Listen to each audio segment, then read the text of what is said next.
হাসনাত কায়ুম, আপনার মন্তব্য শুনি। আমরা জুলাই নিয়ে কথা বলছি সংস্কার নিয়ে এবং আগামীর বাংলাদেশ নিয়ে কথা বলতে চাই। আপনার কাছে কি মনে হয় যে আমরা কোন পথে এখন যাচ্ছি? তার আগে আমি আপনাকে একটু একটা জিনিস বলি, যে কোনো জিনিসের বিরোধিতা ধরেন দুই দিক থেকে করা যেতে পারে। একটা জিনিস হচ্ছে ধরেন ইউনূস সাহেবকে ধরি, এইটাকে আপনি পেছন থেকে বিরোধিতা করতে পারেন, মাফিয়াতন্ত্রের অবস্থান থেকে। আরেকটা হচ্ছে মোর ডেমোক্রেটিক অ্যাসপিরেশন থেকে করতে পারেন। এখন আমাদের এখানে প্রবলেমটা হয় যেটা আসলে বিএনপির যে আলাপটা, ওনাদের গণতন্ত্র যখন গিয়ে ধরেন আসলে স্বৈরতন্ত্রকে সাপোর্ট করে বসে, তখন যেটা হয় যে আসলে হেলাল ভাই যেটা বলছে এটা ঠিক আছে, দলের মধ্যে দলের এই স্বাধীনতা থাকা ভালো, কিন্তু এটা যেরকম ধরেন এরকম পর্যায় পর্যন্ত যাওয়া উচিত না, যেটা হচ্ছে একটা স্বৈরতান্ত্রিক আলোচনাকে প্রমোট করে।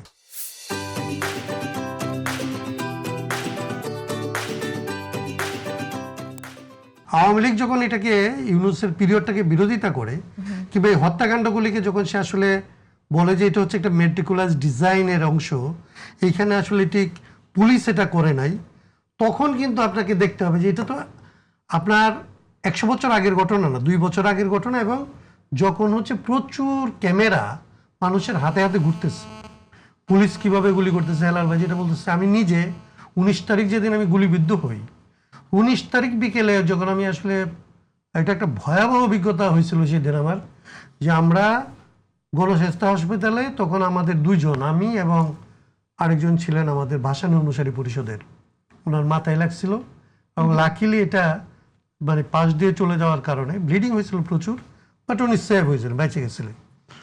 তো সবচেয়ে ভয়ের ব্যাপার ছিল যে গণস্বাস্থ্য হাসপাতালের চারপাশে বোম্বিং হচ্ছিল, এবং এটা কোন দিক থেকে হচ্ছে, এটা গুলি বম্বিং না কি, এটা কোনো কিছুই বোঝা যাচ্ছিল না।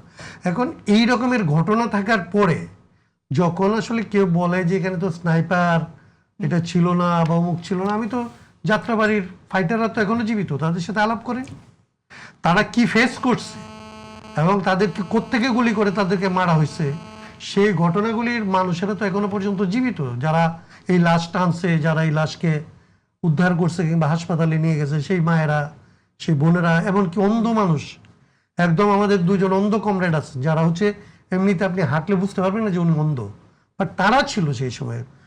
আমি বলতেছি যে কিছু জিনিস আছে যে এগুলিকে কম্প্রোমাইজ করা যায় না। আপনি গণতান্ত্রিক হইতে পারেন, আমি আপনার মতামতকে অনেক দূর পর্যন্ত এন্ডোর্স করার চেষ্টা করব, কিন্তু এটারও একটা নীতি আছে, এই লেভেলের নিচে হওয়া উচিত না, এটা আমি বলতে চাই। আর 2 নাম্বার যেটা আমি বলতে চাই যে আমরা যে জায়গাটার মধ্যে আপনি ছিলেন, যে হেলাল ভাইরা যেটা বললেন, হেলাল ভাইয়ের একটা ইনফরমেশনের মধ্যে একটা ধরেন ঘাটতি আছে, এটা একটু উল্লেখ করি। আমাদের এটা ত্রুটি ছিল ঐকমত্য কমিশনের, কিংবা যদি বলি যে আসলে ওইখানকার সরকারের, অন্তর্বর্তী সরকারের একটা বড় রকমের ত্রুটি ছিল, যেটা আমি বারবার ওইখানে মানে কি বলা যায় যে জোর দেওয়ার চেষ্টা করছিলাম যে আপনারা কি কি পরিবর্তন লাগবে, এটা যেরকম একটা বিষয়, কোন পদ্ধতিতে আপনি পরিবর্তন করবেন, এটা খুব গুরুত্বপূর্ণ বিষয়, এটা নিয়ে আলাপ হওয়া দরকার। ঐকমত্য কমিশনকে আমি অনেকদিন পর্যন্ত এটা কনভিন্সই করতে পারি নাই। লাস্ট মোমেন্টে যখন আসলে ঐকমত্য কমিশন শেষ হয়ে যায়, তখন যখন দেখা গেছে যে আমরা কি পথে এটাকে পরিবর্তন করব, এটা নিয়ে কোনো আলোচনা হয়নি, তখন আসলে আমাদের অনুরোধে এবং অন্যদের অনুরোধে এটাকে মেয়াদ বাড়ানো হয়, এবং মেয়াদ বাড়ানোর পরে পদ্ধতি নিয়ে যে আলোচনা, সে আলোচনা আসলে ওইখানে শেষ করা যায় নাই।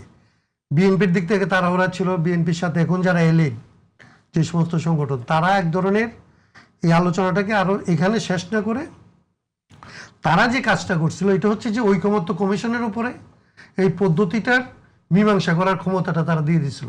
বলছিল আমরা যেহেতু পারতেছি না, কমিশন কিছু একটা করুক, কমিশন এটা ফাইনাল করুক।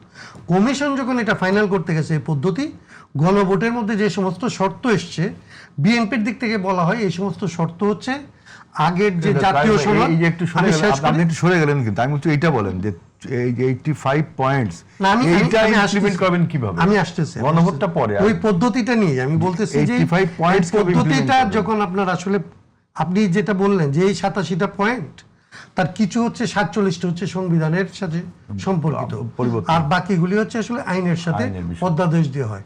তো ওইগুলি নিয়ে কোনো আলাপ ছিল না, এগুলি বলা হয়েছিল যে এগুলি আপনারা করে ফেলেন।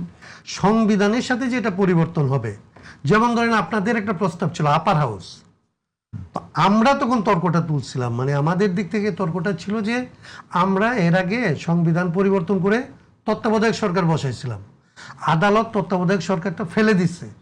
এইরকম কিছু বেসিক জিনিস থাকে যেগুলিতে আমরা সবাই মিলে একমত হয়, করার পরেও আদালত এটাকে নাই করে দিতে পারে, তাইলে আদালত যাতে এটাতে ইন্টারফেয়ার করতে না পারে সেইটার জন্য আমাদের একটা আসলে পদ্ধতি বের করার চেষ্টা করা দরকার। সেই জন্যই সংস্কার পরিষদের আলোচনাটা আসছিল।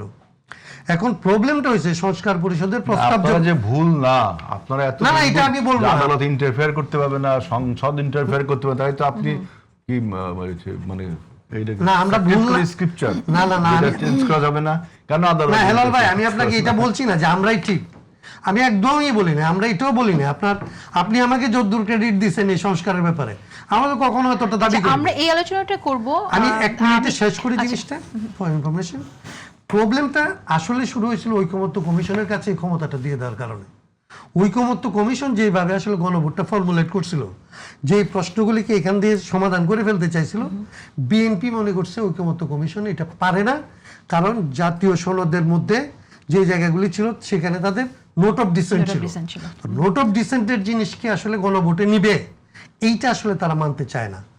আমি ওইটা নিয়ে কোনো তর্ক করছি না, সত্যমিত, আমি শুধু বলতেছি যে না এটা কি ঠিক ছিল কিনা, ক্রোনোলজিটা যেটা আপনি কি এটা সমর্থন করেন কিনা? ঠিক আমি এটা সমর্থন অসমর্থনের জায়গা না, আমি যেটা মনে করি যে ধরেন এই সমস্ত তর্ক বিতর্ক হয়েছে, আমরা তো খুব সবটা যে স্মুথলি আসছি এরকম না, আমরা তর্ক বিতর্কের ভিতর দিয়ে গণভোট পর্যন্ত গেছি। গণভোটে একটা জিনিস আসছে আজকে দেখা দরকার, আমি যেটা মনে করি বিএনপি এখন 2/3 মেজরিটি নিয়ে আসে, মানে ইয়েতে বিরোধী দল অন্যরা কেউ চাক বা না চাক, ওনারা চাইলে সংশোধন করতে পারে, ওনারা চাইলে মানে সংস্কার পরিষদ করতে পারে।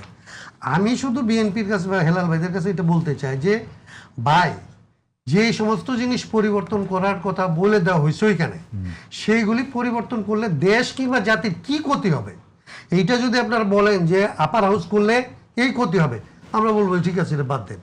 আপনারা যদি বলেন যে আসলে এই তত্ত্বাবধায়ক সরকারের মধ্যে এই রকমের 85 পয়েন্টে আপার হাউস তো 31 দফাতেও আছে, এবং কিন্তু সংবিধানের সংবিধানের সাথে সম্পর্কিত।